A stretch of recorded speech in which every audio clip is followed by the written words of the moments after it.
I stared at the email notification that had just pinged on my phone. The words blurred slightly as I blinked back tears.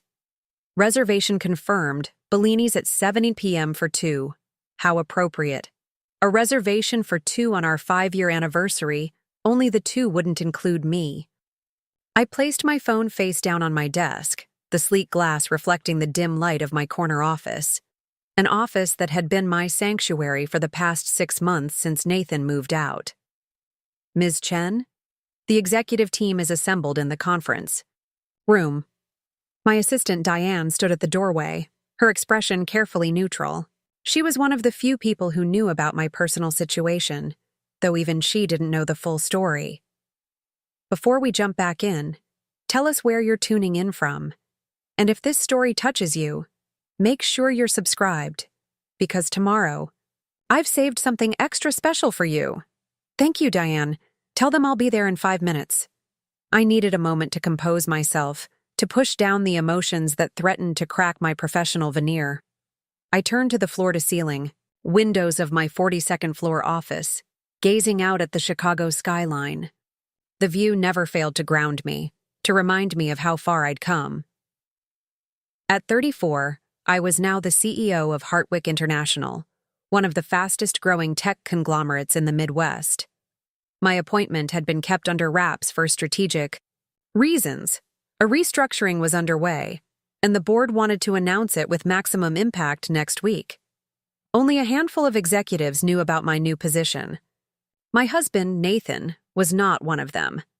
Nathan, who had walked out of our marriage claiming he needed space to find himself. Nathan, who had taken that space and apparently found someone else. Nathan, who still thought I was struggling to find my footing after being unfairly passed over for a promotion at Reynolds Tech, my previous employer. The irony was exquisite. While he believed I was licking my wounds from career disappointment, I had been headhunted for the CEO position at Hartwick, the very company he had just accepted a VP of marketing position at 3 weeks ago. He had no idea that his new boss was his estranged wife. I smoothed down my Armani suit, checked my reflection in the small mirror I kept in my desk drawer, and straightened my shoulders. Now was not the time for personal matters. I had a company to run. Preparing and narrating this story took us a lot of time, so if you are enjoying it, subscribe to our channel. It means a lot to us. Now back to the story. The conference room fell silent as I entered. 8 pairs of eyes watched me take my position at the head of the table. The executive team respected me, some grudgingly at first, others immediately, but all of them had come to recognize my leadership in the short time I'd been here. Good morning, everyone. Let's begin with the quarterly projections. The meeting progressed smoothly. Marketing reports, financial forecasts, development timelines. We moved through the agenda with practiced efficiency. When we reached the item about the upcoming merger with Astoria Digital, the company Nathan had been pulled from, I felt a twist in my stomach. The Astoria integration team arrives tomorrow, said Howard, our COO. Their marketing division will need to be fully briefed on our brand standards and upcoming campaigns. I nodded. And who's heading up that transition from our side? Nathan Davies, the new VP of Marketing, replied Howard. He's been at Astoria for 5 years, so he knows their operations inside and out. Should make for a smooth transition. 5 years. Exactly the length of our marriage. I had met Nathan when Hartwick was considering an acquisition of the small tech firm I worked for at the time. He had been the charming, ambitious marketing director who had wined and dined me, professionally at first, then personally after the acquisition fell through and there was no conflict of interest. Excellent, I said, keeping my voice steady. I'll want a meeting with Mr. Davies first thing tomorrow morning. Let's schedule it for 8 a.m. Howard looked surprised. You want to meet with a VP directly? That's unusual for this stage of the integration. I met his gaze levelly. This acquisition is crucial to our Q3 objectives. I want to be certain that marketing alignment is seamless. Any concerns? No, not at all, Howard backpedaled. I'll set it up. Thank you. Now, regarding the AI initiative, the meeting continued, but my mind kept drifting to tomorrow's encounter. Nathan had no idea what was coming.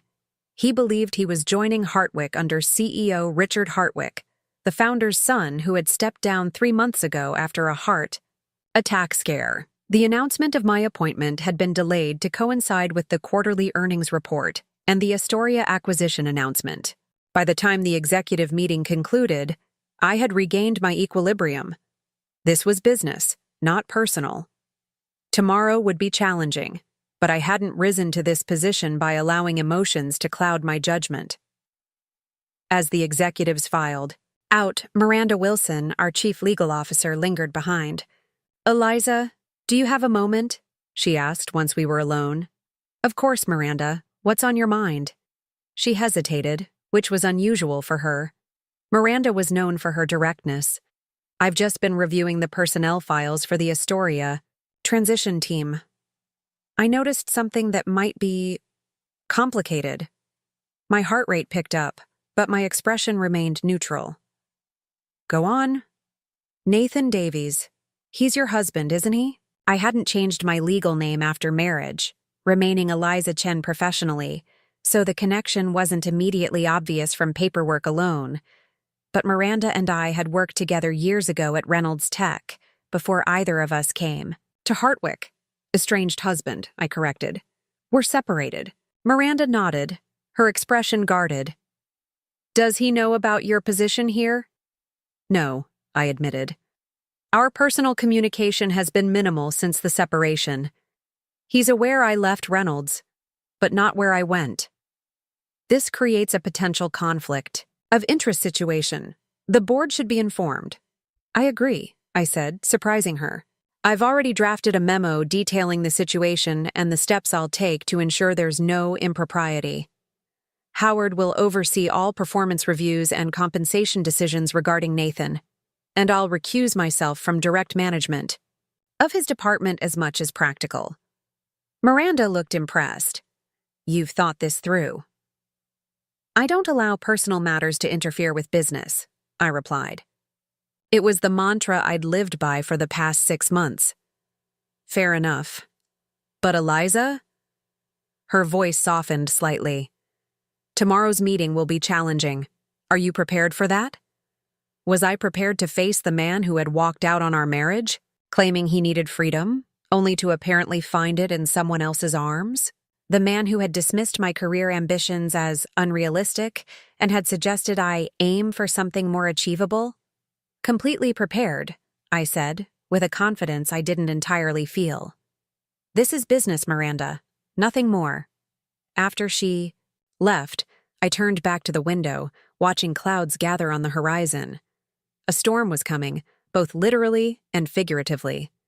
My phone buzzed with a text message. "Nathan. Can we talk? Important news to share." 5 months of minimal contact. And now he wanted to talk on our anniversary. The timing couldn't be more pointed if he'd planned it. I typed a response, deleted it, then typed again. "In meetings all day. Tomorrow?" His reply came quickly. "Tomorrow works. Lunch?" "I start a new position at Hartwick International tomorrow." "Morning." A bitter smile curved my lips. "Congratulations on the new position. Can't do lunch. Dinner? Perfect. 7 p.m. at Bellini's?" "I've already made a reservation." The same reservation I'd seen confirmed earlier. He hadn't changed it from his plans with whoever he was seeing now, just added me to the equation. "See you then," I replied, then put my phone away. Tomorrow would bring a professional reunion in the morning and a personal one in the evening. Both promised to be memorable, though not in ways Nathan would expect.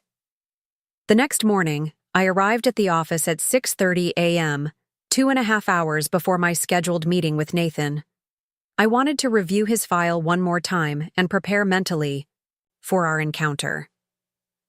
His resume was impressive. That was undeniable. Nathan had climbed quickly at Astoria, turning their marketing department into a force that had helped the smaller company punch above its weight. His campaigns were innovative, his team management stellar according to performance reviews. On paper, he was exactly the kind of executive Hartwick needed during this transition.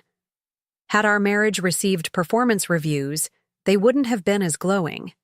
Nathan had been charming, ambitious, and attentive, until he wasn't. The change had been gradual, then sudden, like a slow-moving landslide that finally gives way.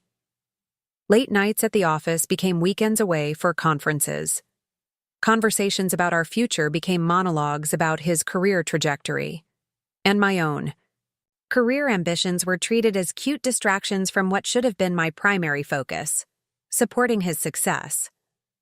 "You're talented, Eliza," he'd said during our last major argument. "But let's be realistic about which one of us is on a leadership track." The memory still stung, but now it also fueled a small, vindictive flame of anticipation. At 7:45, Diane brought me coffee and a small folder. "Your 8 a.m. appointment will be arriving soon," she said, placing both on my desk. "Is there anything else you need?" "No, thank you, Diane. Please show Mr. Davies in as soon as he arrives." She hesitated, her hand lingering on the folder. "Ms. Chen, there's something you should know. Mr. Davies called up to confirm his appointment, and he mentioned he's bringing someone with him.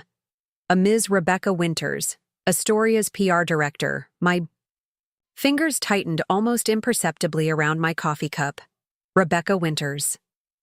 The name was vaguely familiar from the acquisition documents. Did he say why? He said they've been working closely on the transition and thought it would be efficient to meet together. Working closely. Of course they had. "That's fine," I said, my voice betraying none of my sudden suspicion. "Thank you for letting me know." Diane nodded and left, closing the door quietly behind her. Rebecca Winters. I quickly pulled up her file on my tablet. 31 years old, impressive credentials from Northwestern, rapid advancement at Astoria. Her photo showed a woman with sleek blonde hair, bright blue eyes, and the kind of polished smile that belonged on a corporate brochure. She was beautiful, in that conventional way that had always made me feel slightly inadequate with my more understated looks. Was she the reason for Nathan's reservation for 2 on our anniversary? The thought landed like a stone in my stomach, but I pushed it aside. Speculation wouldn't serve me now. I needed focus. At precisely 8 a.m., my office. Phone buzzed. "Ms. Chen, Mr. Davies and Ms. Winters are here to see you." "Send them in, please." I stood, moving to the front of my desk rather than remaining seated behind it. Body language was important for first impressions, and this was, technically, a first impression in our new professional relationship. The door opened, and Nathan stepped through, his confident smile exactly as I remembered it. He was in mid-sentence, speaking over his shoulder to the woman behind him. "Going to be impressed with what we've put together, I promise you that." His words died as he turned and saw me. The color drained from his face, his mouth falling open in shock. "Hello, Nathan," I said, my voice perfectly professional. "It's been a while." Behind him, Rebecca Winters looked confused, glancing between us as the tension suddenly electrified the air. "Eliza?" Nathan finally managed. How are you?" "Eliza Chen," I said, extending my hand professionally as though we were meeting for the first time. "CEO of Hartwick International. Welcome to our team." His hand moved automatically to shake mine, his palm clammy against my cool, dry skin. The touch, our first in 5 months, sent an unwelcome current through me that I immediately suppressed. "CEO?" he repeated, his voice hoarse. "But Richard Hartwick stepped down 3 months ago due to health concerns," I finished for him. "The board appointed me as his successor. The public announcement will accompany next week's quarterly report and acquisition news."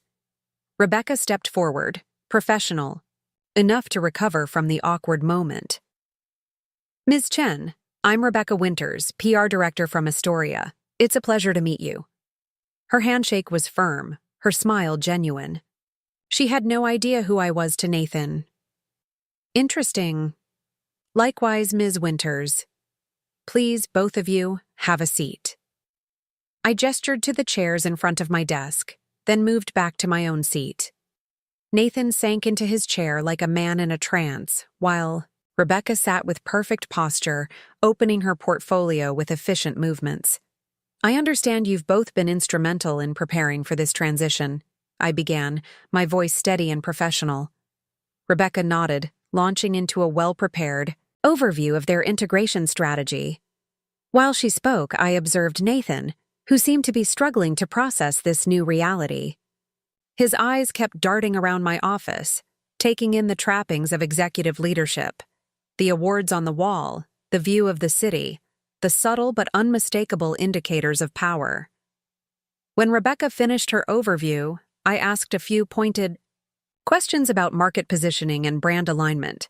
She answered competently, while Nathan remained uncharacteristically silent. "And the marketing team transition, Mr. Davies," I said, finally forcing him to engage. "How do you envision that unfolding in the first 30 days? Nathan cleared his throat, visibly pulling himself together. Whatever else he might be, he was a consummate professional when it came to his work. "We've developed a 3-phase integration plan," he began, his voice growing stronger as he moved into familiar territory. "Initial assessment and team alignment, followed by strategy harmonization, culminating in a unified campaign launch for Q4. He walked me through the details, gradually regaining his confidence. This was the Nathan I remembered, articulate, strategic, passionate about his work. He'd always been good at his job. That had never been our problem. "Your plan is comprehensive," I acknowledged when he finished. "I especially appreciate the attention to cultural integration between the teams. That's often overlooked in these situations." A flicker of surprise crossed his face at my praise. Then again, he'd never really respected my business acumen, so perhaps any professional assessment from me was surprising to him. "There is one element I'd like to see expanded," I continued. "The customer retention strategy during the transition seems minimal. In my experience, acquisitions often lead to a 5 to 10% customer attrition rate if not proactively managed." Nathan and Rebecca exchanged glances. "We hadn't anticipated significant attrition," Nathan admitted. "Astoria's customer base is quite loyal." "Loyalty follows value and consistency," I replied. "When either appears threatened by change, customers get nervous. I'd like to see a robust retention plan on my desk by the end of the week." "Of course," Rebecca said quickly. "We'll prioritize that." "Excellent." I glanced at my watch. "I have another meeting shortly, but I wanted to personally welcome you both to Hartwick. Ms. Winters, Howard Miller, our COO, would like to meet with you about the press release strategy. His assistant will reach out to schedule that today." Rebecca nodded, gathering her materials. "Thank you for your time, Ms. Chen. I look forward to working with you." "Likewise." I turned to Nathan. "Mr. Davies, please stay a moment. There are a few additional matters we should discuss." Rebecca gave Nathan a quick, questioning look, but he nodded slightly, and she took her cue to leave. Once the door closed behind her, silence descended on the office. Nathan stared at me, still looking shell-shocked. "CEO?" he finally said. "You're the CEO of Hartwick International." "Yes." "And you didn't think to mention this minor detail when I told you I was taking a position here?" The audacity almost made me laugh. "Our communication has been limited to logistics about selling the condo and dividing assets. My career advancement didn't seem relevant to those discussions." His jaw tightened. "This is a hell of a coincidence. Eliza." "No coincidence," I corrected him. "I was appointed 3 months ago. You accepted this position 3 weeks ago. The timing was determined by business needs, not personal history." He ran a hand through his hair, a gesture I once found endearing, but now recognized as his tell for feeling outmaneuvered. "So, what happens now? This is obviously a conflict of interest." "The board has been informed of our personal connection," I said. "Appropriate management structures have been put in place. Howard will oversee your department directly for performance reviews and compensation decisions. As long as we maintain professional boundaries, there's no reason this should impact either of our careers. Professional boundaries, he repeated, a hint of bitterness creeping into his tone. Seems a bit late for that discussion. I kept my expression neutral, refusing to be baited into the personal conversation he seemed to be angling for. Is there a problem with the arrangement, Mr. Davies? If you feel you cannot work effectively under these conditions, now would be the time to say so. The formal address, Mr. Davies, seemed to finally drive home the new dynamic between us. His expression shifted, the personal grievance retreating behind a professional mask. No problem, he said stiffly. I can be professional if you can. Good. Then I'll see you at the department heads meeting tomorrow at 9 a.m. Howard will brief you on the details. I stood, signaling the end of our conversation. Welcome to Hartwick. He stood as well, hesitating as though there was more he wanted to say. After a moment, he simply nodded and turned to leave. Nathan, I called just as he reached the door. He paused, looking back at me. Is our dinner still on for tonight? Something complicated flickered across his face. Surprise, maybe, or calculation. Yes, he said after a moment. 7 p.m. at Bellini's. I'll be there. After he left, I sank back into my chair, exhaling slowly. The encounter had gone largely as expected, though the presence of Rebecca Winters was an unwelcome variable. Were they involved romantically? The thought shouldered its way forward, despite my attempts to dismiss it as irrelevant. I had more important matters to focus on: a company to run, an acquisition to manage, a career trajectory that had finally outpaced Nathan's wildest dreams. For himself, let alone for me. His reaction to my position had been satisfying, I had to admit. The shock, the disbelief, followed by the dawning realization that his estranged wife was now his superior in the very arena where he had always assumed primacy. But dinner tonight would be the real test. Nathan had news to share, news important enough to reach out after months of minimal contact, news he wanted to deliver on our anniversary.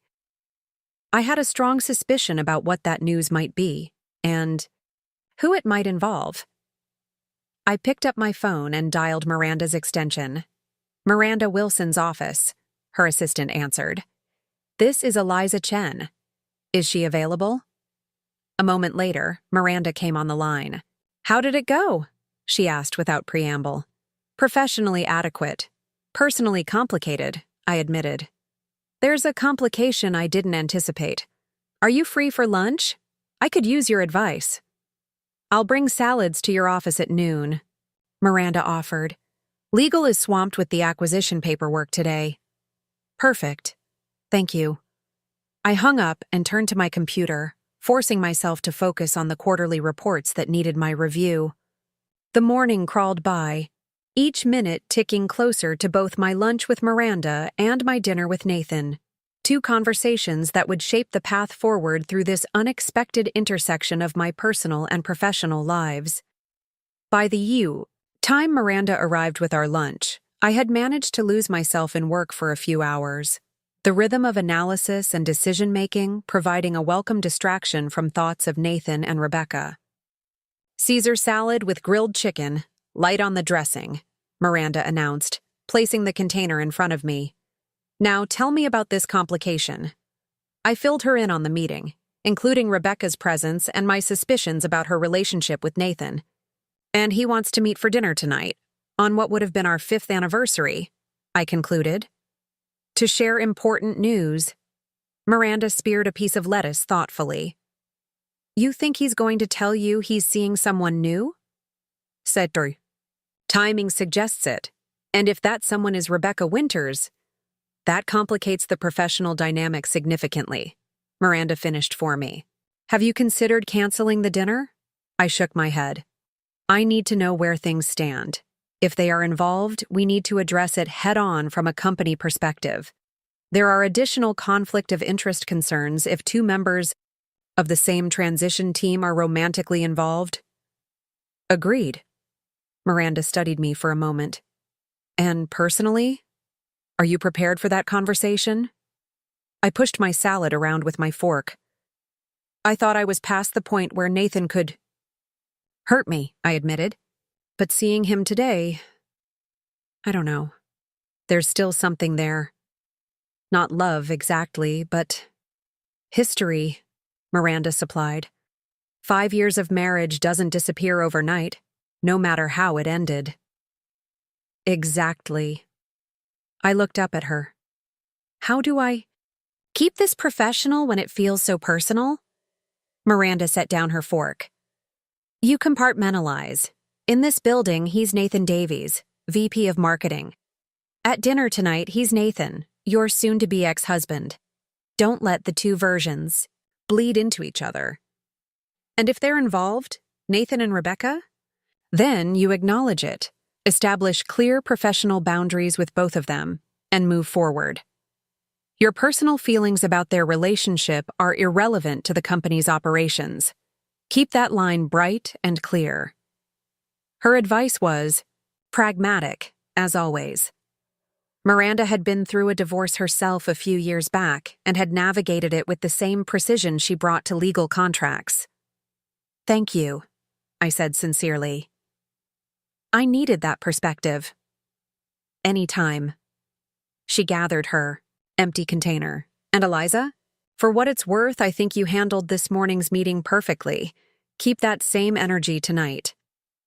After she left, I finished my workday with reasonable focus, though the thought of dinner loomed larger as the hours passed. At 5:30, I decided to call it a day, heading to the executive washroom with the small overnight bag I'd brought.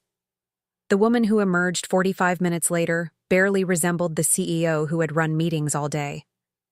I had changed into a deep burgundy dress that hugged my curves without being overt, paired with the diamond earrings Nathan had given me for our first anniversary. My hair, normally pulled back in a sleek bun, now fell in soft waves around my shoulders. The transformation wasn't for Nathan's benefit. It was armor, a reminder to myself that I was more than my professional identity, more than the woman he had walked away from. Bellini's was only a few blocks from Hartwick Tower, but I took a car service to avoid the March wind messing up my carefully styled hair. As we pulled up to the upscale Italian restaurant, I felt a flutter of nerves in my stomach. This was ridiculous. I had faced down boardrooms full of skeptical executives and come out victorious.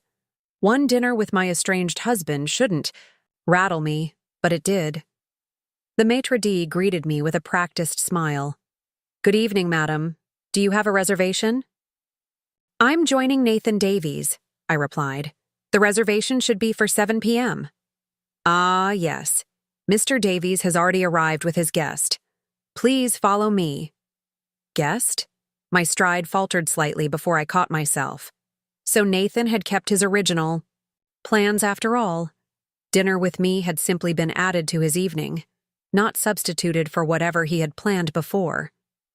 The maitre d' led me through the dimly lit restaurant, past tables of couples and business associates sharing expensive meals and conversation. Near the back, at a table with a perfect view of the Chicago River through the floor-to-ceiling windows, sat Nathan.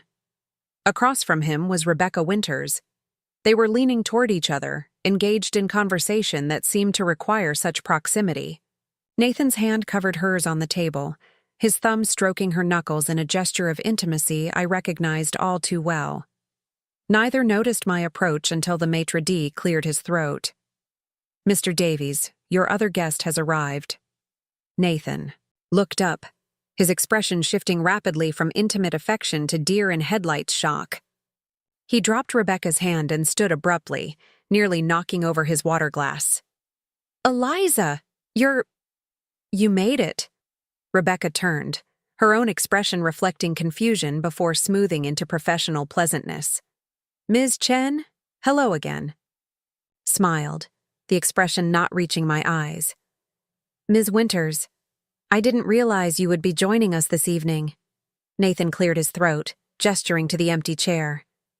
Please sit down. I wanted you both here for this conversation. As I took my seat, the waiter appeared with a bottle of champagne in an ice bucket. "The Dom Perignon you ordered, sir," he announced, presenting the bottle with a flourish. "Perfect timing," Nathan said, though his tight smile suggested otherwise. "Please, go ahead and pour." As the waiter filled 3 flutes with the expensive champagne. I studied Nathan's face, reading the discomfort there. Whatever he had planned for this evening, my arrival had disrupted it, or at least complicated it. When the waiter departed, Nathan raised his glass. "A toast," he said, his voice not quite steady. "To new beginnings and," he faltered, glancing between Rebecca and me, "honesty." Rebecca smiled, lifting her glass, while I merely raised mine without comment. The champagne was excellent, but it tasted bitter on my tongue. "So," I said, setting down my glass, "you mentioned you had news to share." Nathan and Rebecca exchanged glances, some unspoken communication passing between them. It was Rebecca who spoke first. "Nathan wanted us both here because, well, our news affects both the personal and professional spheres." "I see," I said, though I didn't entirely. What news could be so important that it required both his estranged wife and his apparent new girlfriend to hear simultaneously? Nathan took a deep breath. "Eliza, Rebecca and I have been seeing each other for the past 4 months. The timeline hit me like a slap. 4 months. We had separated 5 months ago. That meant either Nathan had moved on with astonishing speed, or, the more likely scenario, their relationship had begun before our separation. I kept my expression neutral, years of boardroom negotiations serving me well in this moment. "I gathered as much," I said evenly. "Congratulations." Nathan looked taken aback by my calm response. "Thank you," he said cautiously. "But that's not all of it." Rebecca reached for his hand, giving it a squeeze of encouragement. The gesture made something twist painfully in my chest, but I ignored it. "We're engaged," Nathan continued. "We're getting married in June." The words hung in the air between us. Engaged. After 5 months of separation, 4 months of dating someone new, my husband was already planning another wedding. And he had chosen our anniversary to tell me. "I see," I said again, because what else could I say? "That is significant news." Rebecca was watching me carefully, perhaps expecting tears or anger. I gave her neither satisfaction. "We wanted to tell you professionally as well," she added. "Given the new circumstances with you as CEO, we wanted to be transparent about our relationship to avoid any appearance of impropriety. So they had planned to tell me about their engagement tonight, but in their scenario, I was still the struggling ex-wife who had been passed over for promotion, not the CEO who would be signing their paychecks." The irony was almost too perfect. "I appreciate your transparency," I said, my CEO voice firmly in place. "As I mentioned to Nathan this morning, Hartwick has protocols for these situations.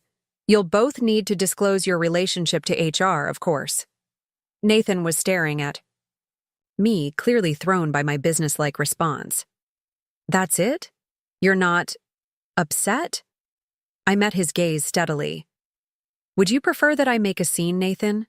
We've been separated for 5 months. Your personal life is your own now." He had the grace to look slightly ashamed. "No, of course not. I just thought, given the timing—" "The anniversary," I acknowledged with a slight nod. "An interesting choice for this conversation." Rebecca's eyes widened slightly.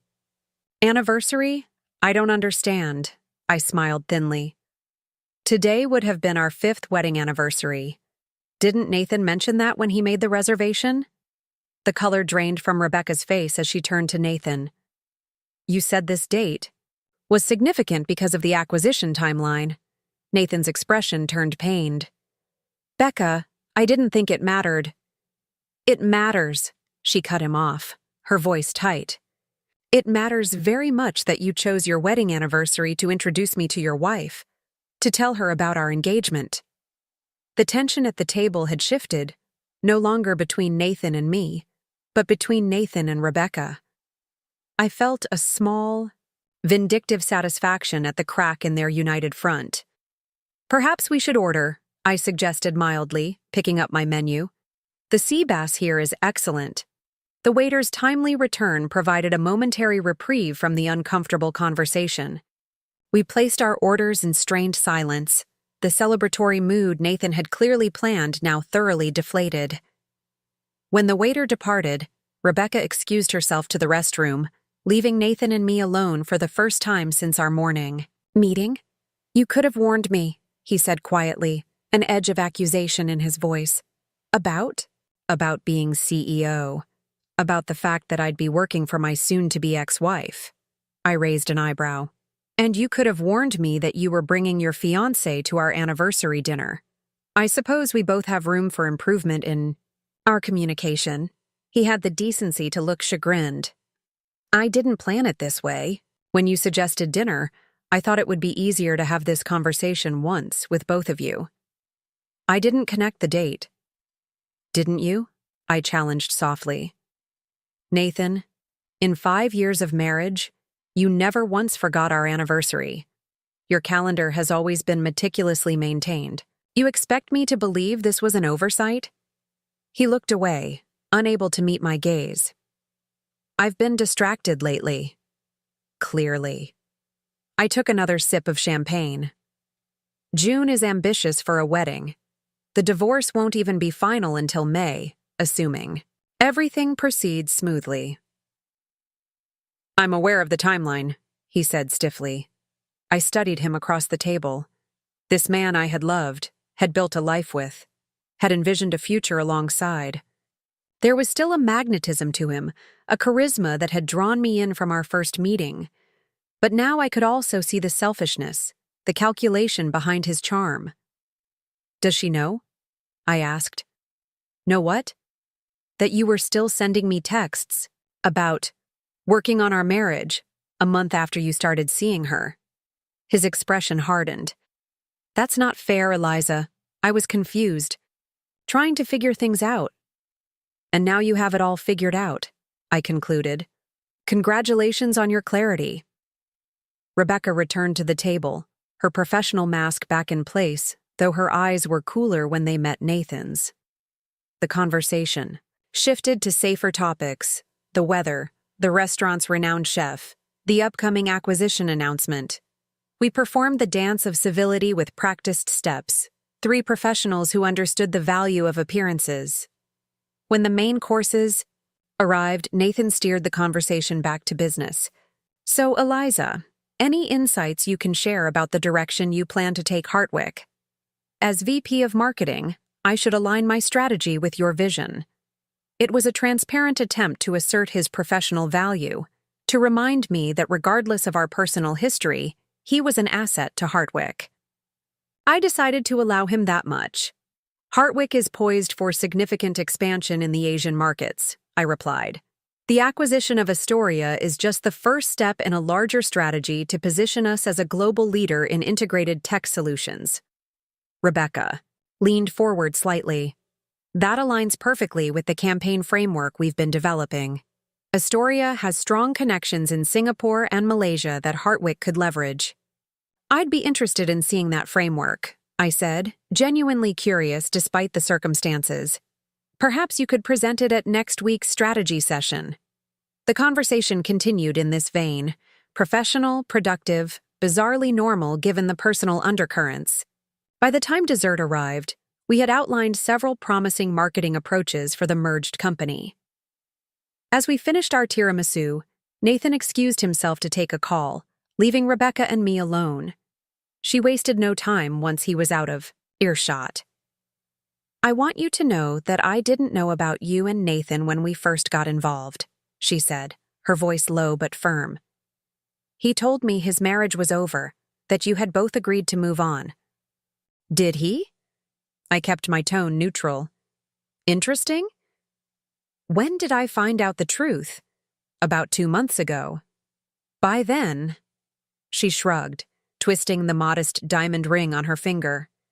"By then, I was already in love with him." I studied her face, recognizing the sincerity there. A word of advice, Ms. Winters. Nathan has a fluid relationship with the truth when it serves his purposes. Remember that. She stiffened slightly. With all due respect, Ms. Chen, you don't know the Nathan I know. A sad smile touched my lips. No, Ms. Winters. You don't know the Nathan I know. I left the statement hanging between us, pregnant with 5 years of history that Rebecca couldn't possibly understand.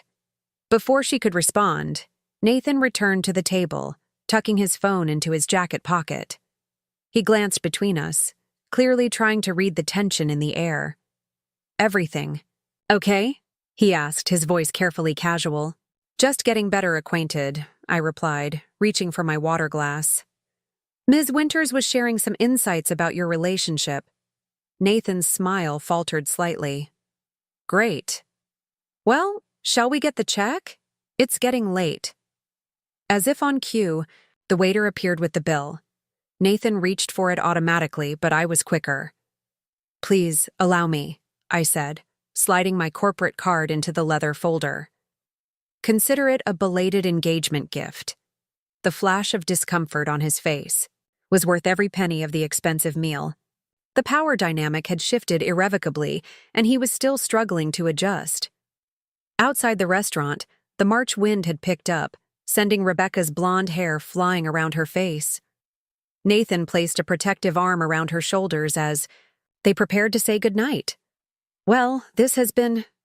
He hesitated, clearly searching for an appropriate word. Enlightening, I supplied. For all of us, I think. Rebecca nodded stiffly. We appreciate your understanding, Ms. Chen. Professionally speaking, I assure you our relationship won't interfere with our work during the transition. I'm sure it won't, I replied. Hartwick values both of your talents. We'll navigate this situation appropriately. My car arrived, the driver pulling smoothly to the curb. Nathan stepped forward, opening the door for me in a gesture that felt like muscle. Memory from our marriage. Good night, Eliza, he said softly. I'll see you tomorrow at the department heads meeting. Mr. Davies, Ms. Winters, I nodded professionally.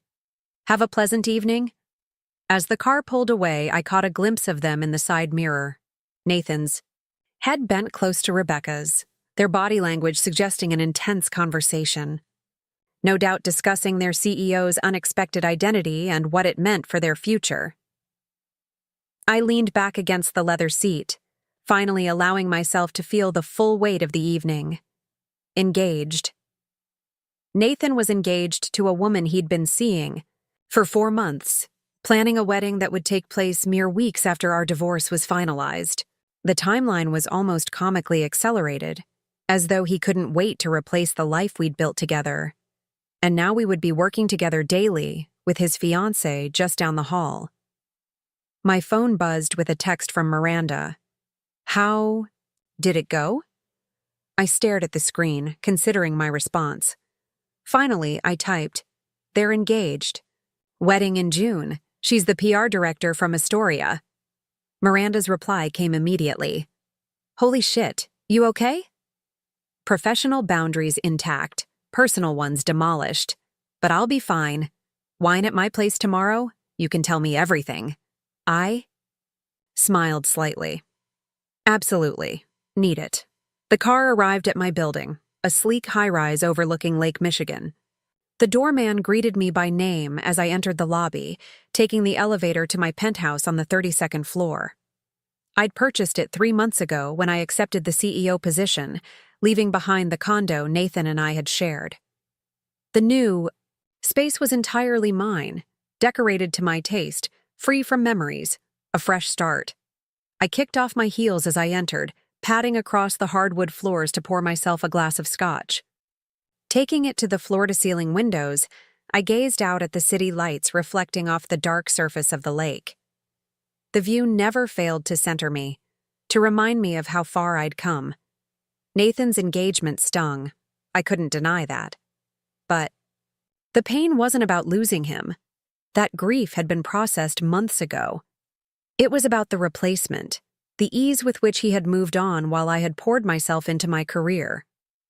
It was about the calculated cruelty of telling me on our anniversary.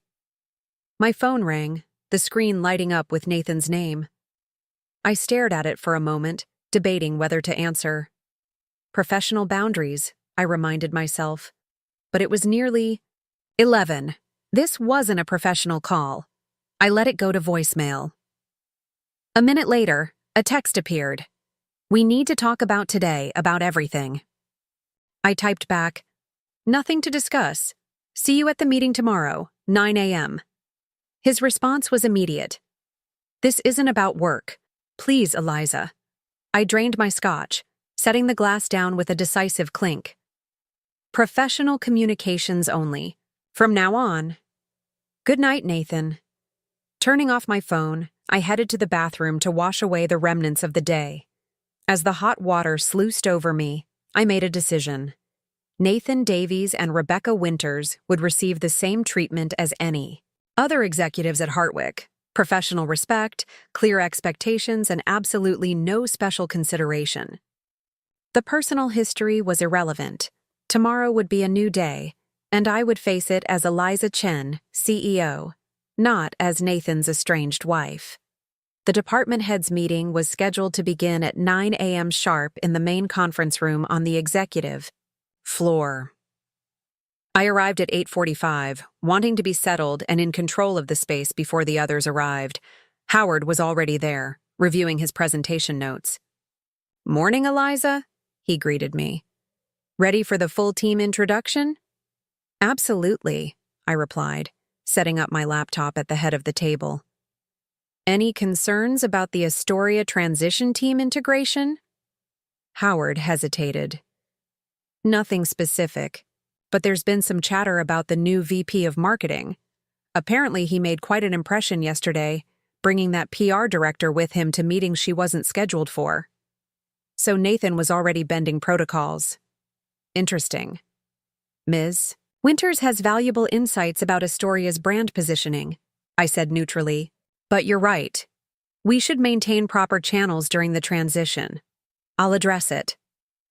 Howard nodded, returning to his notes. I pulled up the meeting agenda, making a small adjustment to ensure that Nathan's marketing update would come last. A petty move, perhaps, but it would establish the pecking order clearly for everyone present.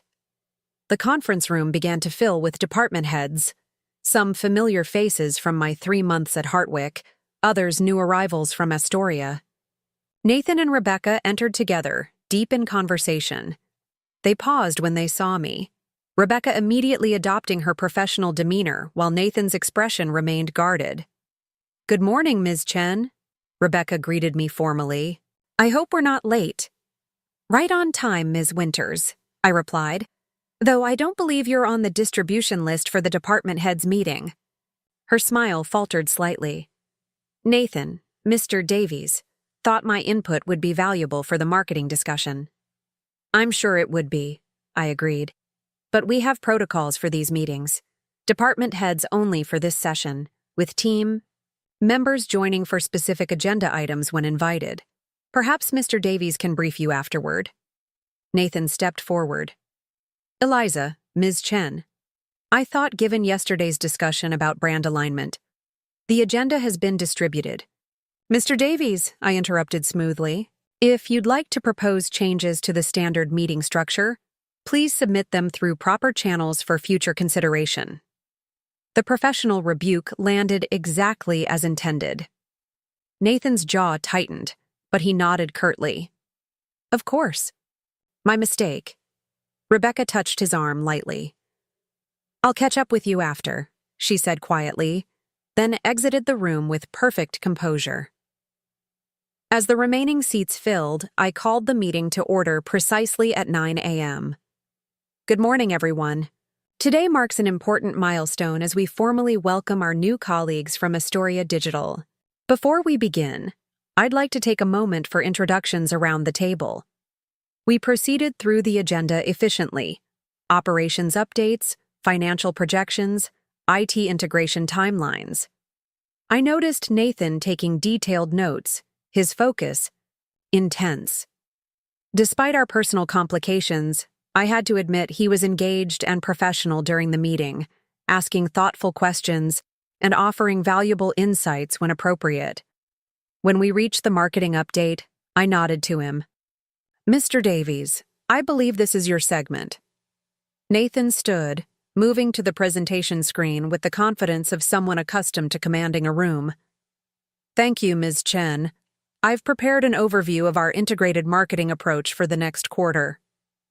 His presentation was impeccable, clear, strategic, and forward-thinking. He highlighted Astoria's strengths while acknowledging Hartwick's established brand dominance, proposing a phased integration that would preserve customer loyalty while expanding market reach. As he concluded, several department heads nodded appreciatively. I had to acknowledge that Hartwick had gained a valuable asset in Nathan, regardless of our personal history. "Thank you, Mr. Davies," I said when he finished. "Your approach aligns well with our expansion goals. I would like to see more emphasis on the Asian markets in the next iteration, as we discussed yesterday." "Already incorporating those elements," he replied. "I'll have a revised plan by Friday." The meeting wrapped up on schedule, with action items assigned and follow-up meetings calendared. As the department heads filed out, Nathan lingered, clearly, waiting to speak with me privately. Howard caught my eye, silently asking if I wanted him to stay. I shook my head slightly. I could handle Nathan. When the room had emptied except for us, Nathan approached my end of the table. "That was professional," he said. "Did you expect something else?" I gathered my materials, keeping my movements unhurried. "No, He sighed, running a hand through his hair. "This is weird, Eliza. You have to admit that." "It's unusual," I conceded. "But not unmanageable if we maintain appropriate boundaries." "Like sending Rebecca away from the meeting?" I met his gaze directly. "That wasn't personal, Nathan. It was procedural. Department heads only. The same rule applies to everyone, if you say so." His tone suggested he didn't entirely believe me. "Is there something specific you need, Mr. Davies? I have another meeting in 15 minutes. The formal address caused a flicker of frustration to cross his face. "Can you drop the Mr. Davies when we're alone? It feels ridiculous after 5 years of marriage." "It establishes necessary distance in a professional context," I replied. "The same way you should address me as Ms. Chen in this building, regardless of our history." He studied me for a long moment. "You're enjoying this, aren't you? Being able to call the shots, set the rules?" "This isn't about enjoyment, Nathan. It's about creating a functional working environment despite complicated personal history. If that's challenging for you—" "It's not," he interrupted. "I can be professional. I just thought maybe we could acknowledge the elephant in the room, instead of pretending it doesn't exist." I raised an eyebrow. "Which elephant would that be? Our separation? Your engagement? The fact that you chose our anniversary to announce it?" He at least had the grace to look uncomfortable at the last point. "About that, I really didn't connect the date. It was insensitive." "Yes, it was." I closed my laptop with a decisive click. "Is there anything else? Or can we consider this?" Conversation concluded. "Actually, there is something else." His posture shifted slightly, taking on the subtle confidence I recognized from his negotiation stance. "Rebecca and I want to be upfront about our relationship with the entire executive team. We think transparency is the best approach." I nodded, slowly. "A company-wide disclosure isn't necessary, but informing HR and your direct reports is appropriate. The official record should note that your relationship began prior to joining Hartwick to avoid any suggestion of workplace impropriety." "Prior to joining Hartwick," he repeated, a hint of irritation in his tone. "You make it sound so clinical." "It is clinical, Nathan. It's a disclosure for HR records, not a romance novel." He fell silent for a moment, studying me with an intensity that was uncomfortably familiar. "You really have changed," he finally said. "The Eliza I knew would have been devastated by last night's news." The comment stung more than I wanted to admit. The Eliza you knew was still trying to fit herself into the narrow space you allocated for her, I replied evenly. This version doesn't need your approval or validation. I never tried to limit you, he protested. I supported your career. You supported what you thought my career should be, I corrected him. A complementary backdrop to your own ambitions, never something that might overshadow you. His expression hardened. That's not fair, isn't it? How many times did you tell me I was aiming too high, or should be more realistic about my goals? How often did you redirect conversations about my advancement to focus on your latest accomplishment? I was trying to protect you from disappointment. No, Nathan, I said quietly. You were protecting yourself from the possibility that I might succeed beyond your expectations, beyond your own achievements. And now, here we are. The truth of my words hung between us, sharp and undeniable. Nathan's face went through a rapid succession of emotions: denial, anger, and finally, reluctant recognition. I never thought of it that way, he admitted. I know. That's part of the problem. I checked my watch. I need to go. We can continue this conversation another time if necessary. He nodded stiffly. For what it's worth, I am sorry about last night. The timing, bringing Rebecca without warning, all of it. It was poorly handled. Apology accepted, I said, gathering my materials. And Nathan, your presentation today was excellent. Hartwick is fortunate to have your expertise. The one. Professional acknowledgement seemed to surprise him. Thank you. That means a lot, actually. As I walked past him toward the door, he reached out, his fingers lightly touching my arm. The contact was brief but electric, triggering memories I'd worked hard to compartmentalize. Eliza, he said softly. Are you happy? Really? The question caught me off guard. Was I happy? The past 6 months had been a whirlwind of professional triumph and personal reconstruction. Happiness hadn't been the goal, survival had been, followed by success. I'm fulfilled, I answered honestly. The rest is still evolving. He nodded, accepting the nuanced response. For what it's worth, I think you're going to be amazing at this job. You always did see the bigger picture better than most. The compliment was unexpected, and, I suspected, genuine. Thank you. I appreciate that. As I walked to my next meeting, I found myself unsettled by the brief exchange. Nathan's question lingered uncomfortably in my mind. Happiness had seemed like a luxury I couldn't afford during the separation. The career change, the relentless forward momentum that had carried me to Hartwick's executive suite. Perhaps it was time to reconsider what happiness might look like. In this new landscape I'd created, one where I was defined by my own achievements rather than my relationship to Nathan. The thought was interrupted by Miranda catching up to me in the hallway. How was the department heads meeting? She asked, falling into step beside me. Productive, I replied. Nathan gave an impressive presentation. And the personal dynamics? Manageable. Though he tried to bring Rebecca into a meeting she wasn't authorized for. Miranda raised an eyebrow. Testing boundaries already? It appears so. I shut it down professionally. Good. Oh, and I've drafted the formal disclosure document for their relationship. You should review it before they submit it to HR. I nodded my thanks as we reached the conference room for our next meeting. Wine tonight still on? I could use the debriefing session. Absolutely. My place at 8. I'll order Thai. The day progressed in a blur of meetings, decisions, and strategic planning.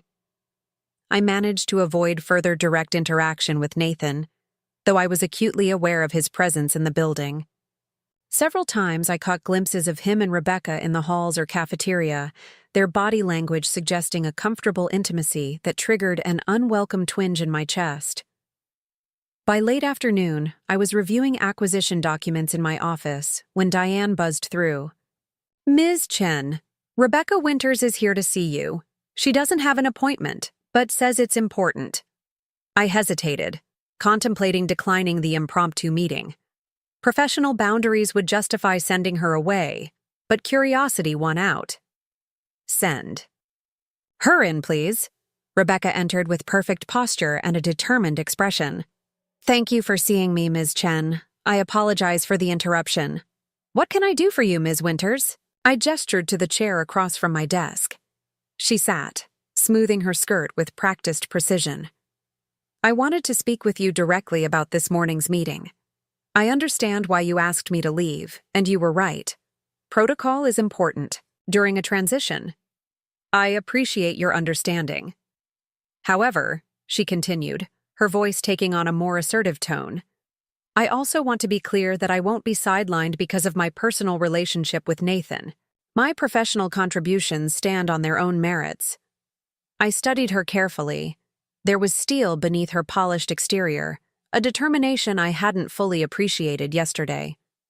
Ms. Winters, let me be absolutely clear. Your relationship with Mr. Davies has no bearing on how your professional contributions will be evaluated at Hartwick. The same standards apply to everyone. No advantages, no disadvantages based on personal connections. She nodded, seemingly satisfied with this response. That's all I ask. Fair evaluation based on merit. Which brings me to my question, I continued. Why did you attempt to attend a meeting you weren't scheduled for? That suggests either poor understanding of corporate protocols or deliberate boundary testing. Her cheeks flushed slightly. Nathan suggested my input would be valuable. I trusted his judgment about the meeting structure. I see. I leaned forward slightly. A word of advice, Ms. Winters. At Hartwick, you'll be judged on your own decisions, not those made for you by others, regardless of your personal relationship with them. It would be unfortunate if that relationship undermined your professional standing. The message landed precisely as intended. Rebecca straightened, her expression hardening slightly. I understand completely, Ms. Chen. It won't happen again. Excellent. I smiled thinly. Was there anything else? She hesitated, clearly debating whether to say more. Just one thing. Nathan doesn't know I'm here. I'd prefer to keep it that way. Interesting. The engaged couple wasn't operating as a united front after all. That's your prerogative, I replied. Our professional interactions don't require his awareness or approval. Thank you. She stood, extending her hand across the desk. I look forward to contributing to Hartwick's success, Ms. Chen. I shook her hand briefly. As do I, Ms. Winters. Your reputation at Astoria speaks for itself. After she left, I sat back in my chair, considering the exchange. Rebecca Winters was more complex than I'd initially assessed. Ambitious, strategic, and unwilling to be defined by her relationship with Nathan. In another context, we might have been allies rather than awkward connections in this bizarre triangle. My phone buzzed with a text from Nathan. Need to discuss marketing budget for Q3, available at 5? I typed back, schedule with Diane, I'm in meetings until 6. His response came quickly. Already tried. She said your calendar is blocked. This is time sensitive for tomorrow's presentation. I sighed, recognizing the legitimate business need, despite suspecting an ulterior motive. Fine. 5:30 in conference room B. Bring the budget documents.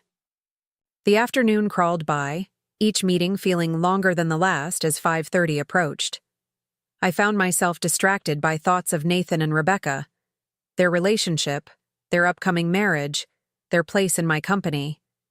The professional and personal had become hopelessly entangled, despite my best efforts to keep them separate.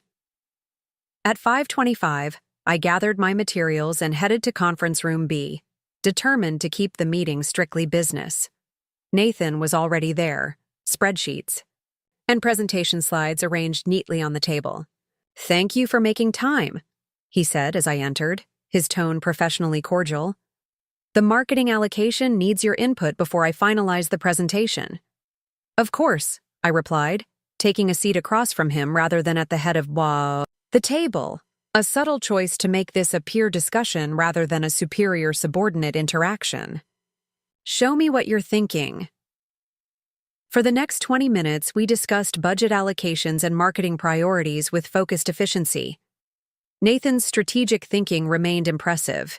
He had a natural instinct for market positioning and competitive differentiation that had served him well throughout his career. These projections are solid, I acknowledged as we wrapped up the discussion. With the adjustments we've outlined, I think you're ready for tomorrow's presentation. Good, he said, gathering his papers. Then, instead of leaving, he took a deep breath. Eliza, can we talk? Really talk? Not as CEO and VP, but as two people with history? I hesitated, professional instincts warring with personal curiosity. What about? Rebecca came to see you today, he said, surprising me. She thought I didn't know, but I saw her heading to your office. And? And I want to know what she said. What you said. This situation is complicated enough without secret. Meetings, I arched an eyebrow. Are you monitoring her movements, Nathan? That seems unhealthy for an engaged couple. He had the grace to look slightly embarrassed. I'm not monitoring her.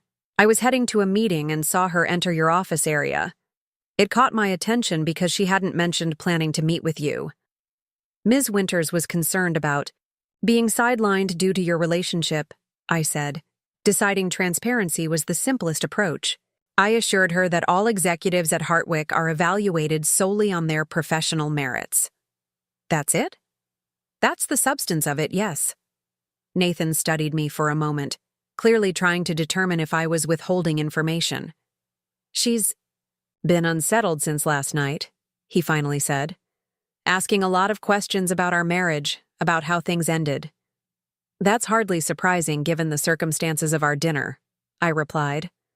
Finding out your fiancé chose his wedding anniversary to introduce you to his wife might prompt some reflection. He winced. It wasn't intentional, Eliza. I know you don't believe me, but it wasn't. Intention doesn't change impact, Nathan. No, he agreed quietly. It doesn't. A silence fell between us, heavy with unspoken words and unresolved emotions. Through the glass walls of the conference room, I could see Hartwick employees hurrying to finish their day's work, unaware of the complicated history being negotiated in this small space. We never really talked about what happened, Nathan said finally, about why everything fell apart. This isn't the time or place for that conversation, I replied, glancing meaningfully at our surroundings. Then when? Where? You've made it clear that professional boundaries mean no personal discussions during work hours, but you've also ignored my attempts to communicate outside of work. Because there's nothing left to say, Nathan, I said, more sharply than I intended. You decided our marriage wasn't working. You moved out. You started seeing someone else. Now you're engaged. The narrative seems pretty straightforward to me. Is that really how you see it?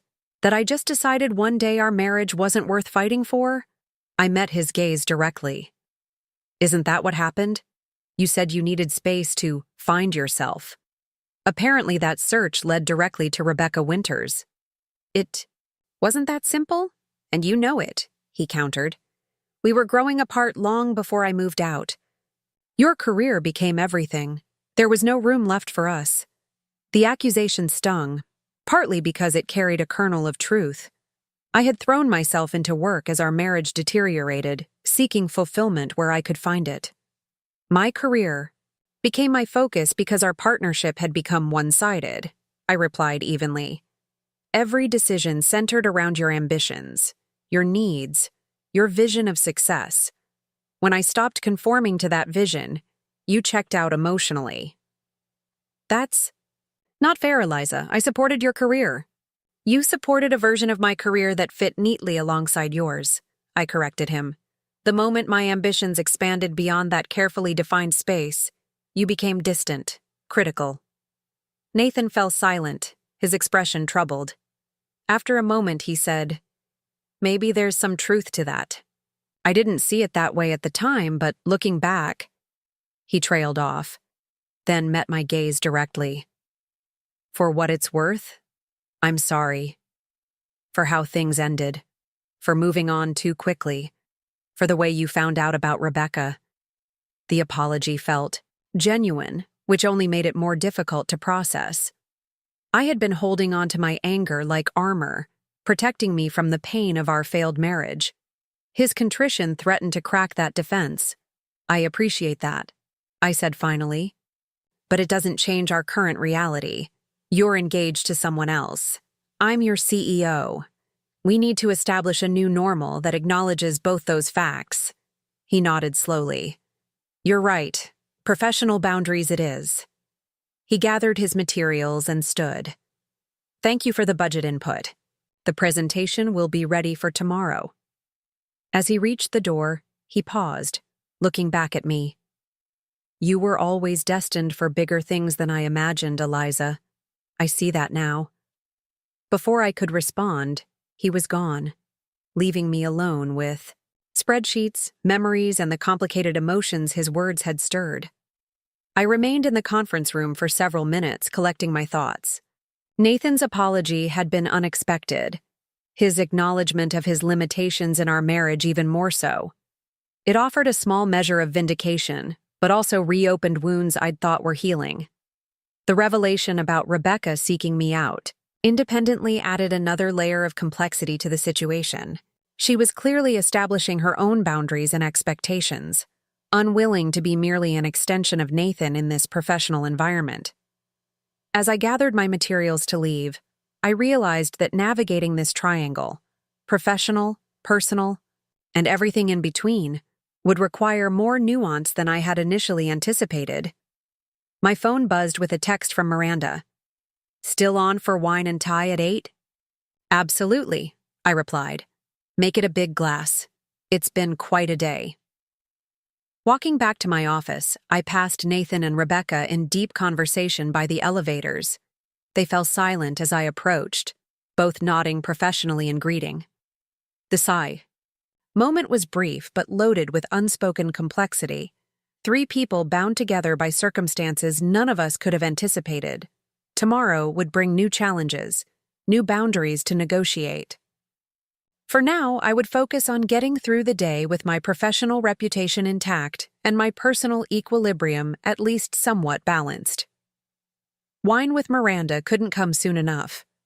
Miranda's apartment was a sanctuary of calm, minimalist, design, neutral colors, and an impressive view of downtown Chicago. She greeted me with a generous glass of red wine and containers of fragrant Thai food spread across her dining table. You look exhausted, she observed. That bad, huh? I sank into the chair with a sigh. It's been a day of boundaries, professional or personal. She filled her own glass and settled across from me. Both. The line between them is getting increasingly blurry. I took a long sip of wine. Rebecca Winters paid me an unscheduled visit today. Miranda's eyebrows shot up. The fiancé? Bold. Move. She wanted to make it clear that she won't be sidelined because of her relationship with Nathan. I pushed my fork through the pad thai. Then Nathan ambushed me with a budget discussion that turned into an attempt to rehash our marriage. And? He apologized, said he was sorry for how things ended, for moving on too quickly. I shook my head, still processing. He even admitted that maybe he didn't support my career the way he should have. Wow. Miranda looked genuinely surprised. That's unexpected self-awareness from a man who's usually so focused on his own narrative. The strangest part is that I think he meant it. Does it change anything? How you feel about the situation? I considered carefully. It doesn't change. The reality, he's engaged to someone else, we're getting divorced, and I'm his boss. But it does complicate the emotional landscape. Meaning? It's easier to maintain professional distance when I'm angry with him. This apology makes that harder. Miranda nodded. Anger is a useful shield until it isn't. She refilled our glasses, So what's your strategy going forward? Strict professional boundaries during work hours. Minimal personal contact otherwise. I sighed. Though that's challenging given how often work issues require our interaction. And Rebecca? She's clearly staking out her territory.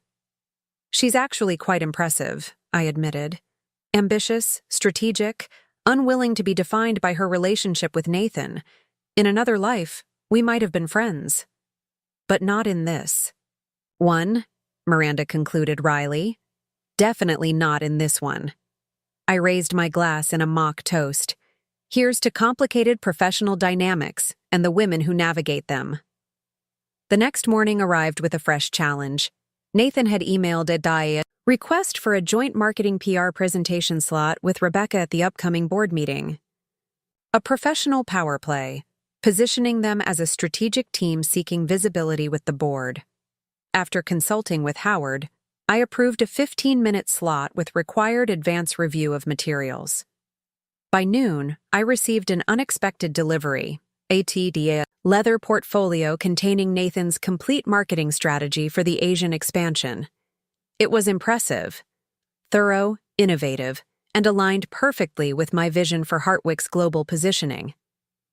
A professional olive branch that required no personal interaction to deliver. I sent a brief email acknowledging the excellent work with some minor suggestions, professional, specific, and appropriately distant. At 4:30, Miranda appeared at my door, her expression unusually serious. "You need to see this," she said, placing her tablet on my desk. On the screen was an internal message board thread titled, "Executive Changes and Rumors." Someone had posted photos of Nathan and me at Bellini's, along with speculation about our relationship and questions about potential conflicts of interest. "How bad is it?"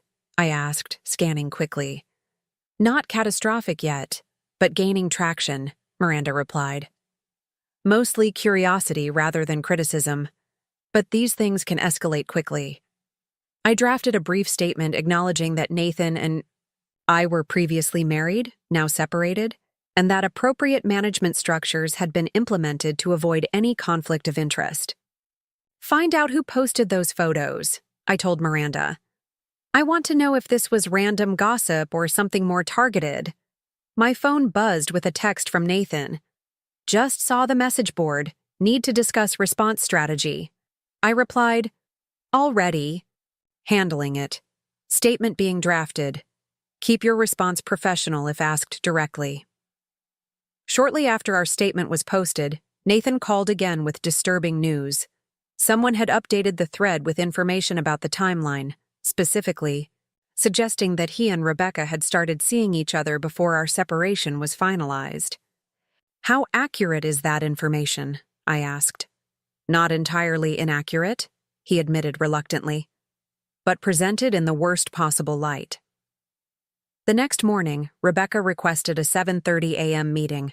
I arrived early, preparing for whatever uncomfortable conversation awaited. Rebecca entered my office perfectly composed in a tailored navy suit. "Thank you for meeting me so early. I appreciate your discretion." "Of course. What can I do for you?"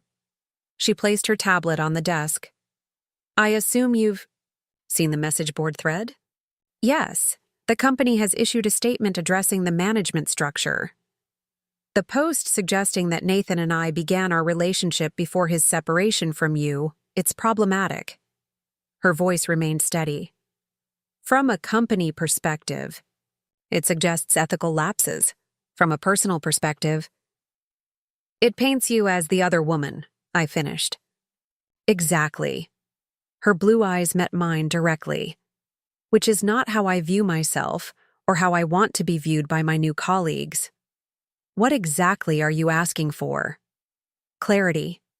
I need to understand the timeline from your perspective, and I need to know if you're behind these posts." The accusation surprised me. "You think I'm responsible?" "It's a logical conclusion. You have the most to gain from undermining our credibility before the board presentation. I can assure you that I had nothing to do with those posts. Furthermore, They don't serve my interests in any way. The success of Hartwick includes the success of all executive team members, yourself and Nathan included. She studied my face, then nodded slowly. Then we have a mutual problem. Someone is attempting to create division within the executive team at a critical juncture. Miranda is investigating the source. Rebecca hesitated. There's something else you should know. The timeline in those posts, it's not entirely accurate, but it's not entirely false either. I waited as she continued. Nathan and I met at a conference 4 months ago. He told me he was separated, that his marriage was effectively over. We didn't begin dating immediately, but there was interest. The timeline aligned with what I had suspected. Nathan had moved out 5 months ago, claiming he needed space. Apparently, that space had immediately been filled by Rebecca. I want you to hear it from me directly, she continued. And I want to clarify that I never knowingly pursued a married man. By the time our relationship became serious, Nathan had already moved out and initiated divorce proceedings. The distinction seemed important to her, that she wasn't a homewrecker, that there was a clear line between the end of one relationship and the beginning of another. Thank you for your honesty, I said. I appreciate the direct communication. There's one more thing. The board presentation next week, Nathan and I have worked incredibly hard on it. I'd hate to see it undermined by personal complications. If you're asking whether I'll evaluate your work fairly despite our personal connection, the answer is yes. At Hartwick, everyone is judged solely on their professional merits. She nodded, visibly relieved. As she gathered her things to leave, I found myself asking one more question. The engagement, it seems rather accelerated. 4 months of dating to a lifetime commitment is quite a leap. Something flickered across her face. Uncertainty, perhaps, quickly masked. When you know, she said, the phrase sounding rehearsed. Then, more genuinely, Nathan is persuasive. When he wants something, he pursues it wholeheartedly. I knew that quality well. Yes, I agreed quietly. He is that. She studied me for a moment. Was it the same with you? In the beginning? Yes, I admitted. Very similar. Rebecca nodded, absorbing this information. Then, shifting back to her professional demeanor, she thanked me for my time and left. After she departed, I received a text from Miranda. Found something on the message board poster. My office when you're free. In Miranda's office, she showed me her laptop. The original post came from an account created just 2 days ago. I traced the IP address. It's coming from within Hartwick Tower, specifically the executive floor. Someone on our executive team is stirring up gossip about Nathan. And me? Not necessarily the executive team itself, Miranda clarified. About 30 people have regular access to the executive floor. Can you determine exactly which computer it came from? She shook her head. Not without a more invasive investigation, which would require board approval. Keep monitoring the situation discreetly for now, I decided. As I returned to my office, I found Nathan waiting outside, his expression tense. Rebecca told me about your meeting. I wanted to make sure we're on the same page about the board presentation. Once, inside with the door closed, I reassured him the presentation would proceed as scheduled, with work evaluated on its merits, separate from personal complications. About the message board posts, he began. Miranda is investigating, I interrupted. The posts originated from the executive floor, but we haven't identified the specific source yet. Nathan's expression darkened. Someone's trying to sabotage us before the board presentation. Possibly. Or someone simply enjoys office gossip. You don't believe that any more than I do, he said. This is targeted. The question is, who benefits from undermining our credibility with the board?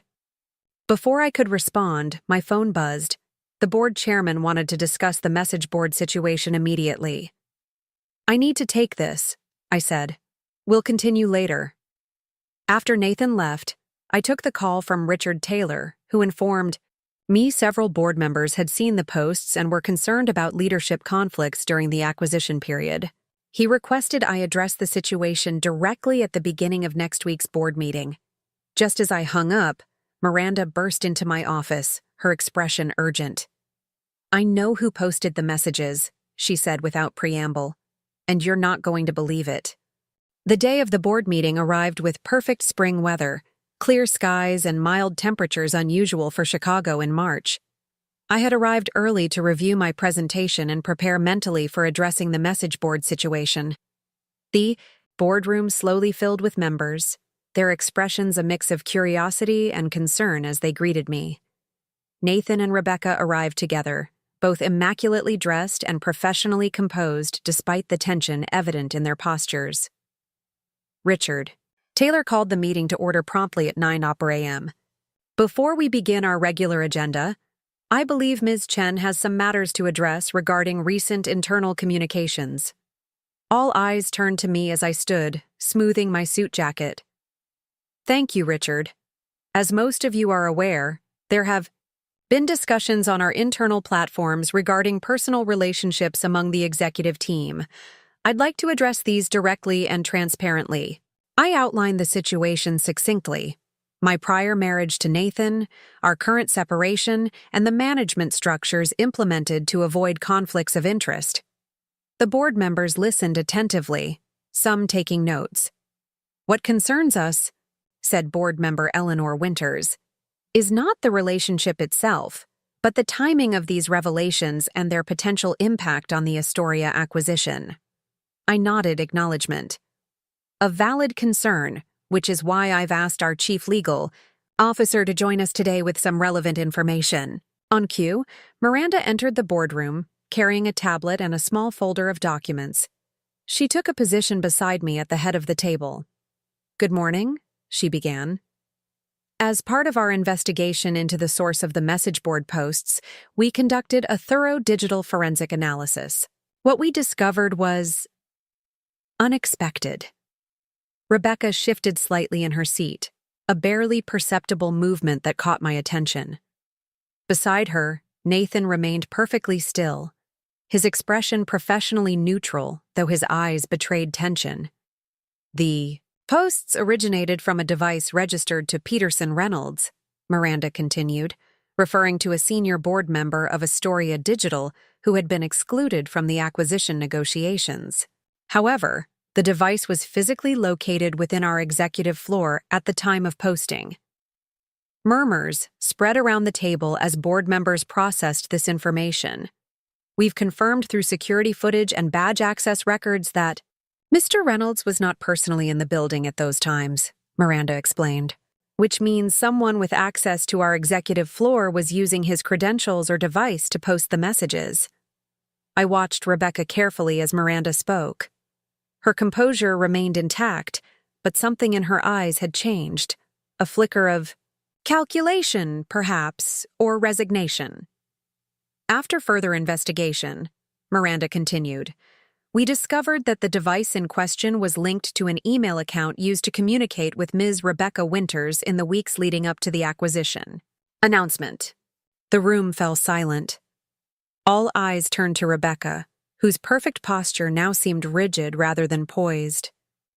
Nathan turned to her, confusion evident on his face. Rebecca? What's she talking about? Rebecca maintained her composure admirably, though her voice had a slight edge when she spoke. I believe Ms. Wilson is suggesting I had something to do with the message board posts. That's absurd. Not suggesting, Miranda corrected. We have conclusive evidence. She placed several documents on the table. Email exchanges between Ms. Winters and Mr. Reynolds discussing strategies to delay or disrupt the acquisition. The message board posts were designed to create leadership conflict at a critical juncture. Nathan stared at Rebecca in disbelief. Is this true? Rebecca's professional mask finally cracked, frustration bleeding through. Peterson and I developed Astoria's brand from nothing. This acquisition would erase our work, fold it into Hartwick's corporate identity. We were being sidelined. So you invented a scandalized love triangle to derail it? Nathan's voice was incredulous. I used what was available, Rebecca replied coolly. Your marital situation was conveniently dramatic. I simply amplified existing tensions. Understanding dawned on Nathan's face. The engagement? That was part of this too? Another strategic move? Rebecca's silence was answer enough. Richard Taylor cleared his throat. Ms. Winters, I believe your services will no longer be required at Hartwick.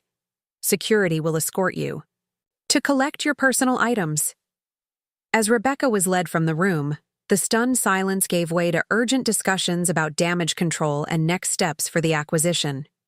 Nathan sat motionless, processing the betrayal. I caught Miranda's eye across the table, her slight nod confirming what we'd discussed privately. The evidence against Rebecca had been gathered legally and ethically, but the revelation had been strategically timed to minimize disruption to Hartwick while neutralizing the threat to our acquisition plans. When the meeting adjourned 2 hours later, Nathan remained in his seat as others filed out. I lingered behind, sensing he needed to talk. I didn't see it, he said quietly when we were alone. She played me completely. She's very good at what she does, I acknowledged. Her marketing and PR skills are exceptional. She simply applied them, unethically. Nathan ran a hand through his hair. I asked her to marry me. I thought... He trailed off, shaking his head in disbelief. For what it's worth, I think part of her feelings for you were genuine, I offered. People are rarely all calculation or all emotion. He looked up at me, his expression more vulnerable than I'd seen in years. I owe you an apology, Eliza. A real one. Not the half-efforts I've made since finding out you're CEO. You don't owe me anything, Nathan. I do. I left our marriage because your success threatened me. I couldn't handle the idea that you might outpace me professionally. He met my gaze directly. Then I immediately attached myself to someone who seemed content to exist in my shadow. The irony isn't lost on me. The honesty was unexpected and, I had to admit, somewhat healing. We both made mistakes, I acknowledged. The difference is that I channeled my pain into professional growth while you sought validation elsewhere. He nodded slowly. And now you're my boss. The universe has a sense of humor. Indeed it does. I gathered my materials, preparing to leave. What will you do now? Professionally, focus on making the Astoria integration successful, he replied. Personally, he shrugged. Start over, I suppose. Alone this time. Figure out who I am without defining myself through someone else's eyes. That sounds like growth. I learned from the best. He offered a small, genuine smile. You always were the stronger one. Not stronger, I corrected him, just more comfortable with my own ambition. As I walked toward the door, Nathan called after me. Eliza, do you think, in another life, if I'd been different? I turned back, considering the question. We can't live in hypotheticals, Nathan, but I think we both needed to become different people, whether together or apart. He nodded, accepting the gentle closure I'd offered. For what it's worth, I'm proud of what you've accomplished. You're going to be an exceptional CEO. Thank you. And you're an exceptional marketing executive. Hartwick is fortunate to have your talents. As I walked back to my office, I felt a lightness I hadn't experienced in months. The boundaries between personal and professional would remain complex for a while longer, but the sharpest edges had been smoothed. Nathan would continue as VP of marketing, reporting through Howard to maintain appropriate management structure. Our past would remain just that, past. Miranda was waiting in my office, a question in her eyes. How did it go with Nathan? Better than expected. I think we've reached, if not closure, at least a mutual understanding. And professionally. He stays. He's too valuable to lose. especially now that we need to rebuild the PR division without Rebecca. Miranda nodded approvingly. The board was impressed with how you handled everything. Richard mentioned privately that they're more confident than ever in your leadership. I smiled, settling behind my desk. Good. Because we have an acquisition to complete and a company to build. Any regrets? Miranda asked, her tone softening slightly. I gazed out at the Chicago skyline, considering the question. Not regrets, just appreciation for the journey that brought me here. Even the painful parts. After Miranda left, I turned my chair toward the window, watching clouds drift across the spring sky. In less than a week, my personal and professional worlds had collided spectacularly, revealing truths I might have otherwise never confronted.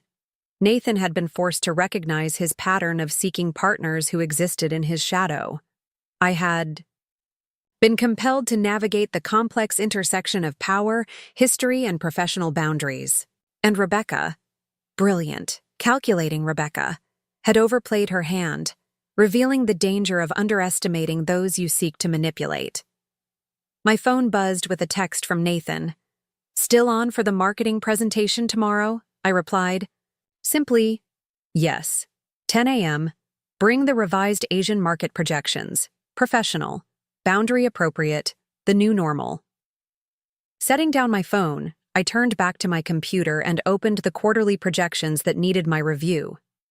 The past would always be there, but it was the future that demanded my attention now. A future I had built through determination, resilience, and the uncomfortable growth that comes from facing painful truths.